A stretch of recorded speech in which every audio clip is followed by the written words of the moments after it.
Have you ever wondered what lengths one would go to for love? In ancient Greece, Orpheus, a legendary musician, fell deeply for Eurydice, a nymph of extraordinary beauty. Their love blossomed, but tragedy struck when a venomous snake bit Eurydice, claiming her life. Heartbroken, Orpheus resolved to venture into the Underworld, a realm feared by mortals, to retrieve her. Armed with nothing but his enchanting lyre, he descended into the dark abyss. His music echoed through the sands, captivating even Hades, the god of the underworld.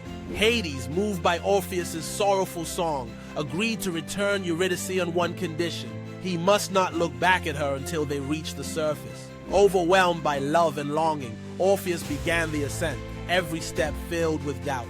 As they neared the exit, he couldn't resist glancing back, wanting to ensure Eurydice followed him. In that fateful moment, she vanished, returning to the shadows forever. Orpheus's heart shattered, and he roamed the earth, singing his lamentations. His tale reminds us of the fragile threads that bind love and loss, urging us to cherish what we hold dear before it slips away.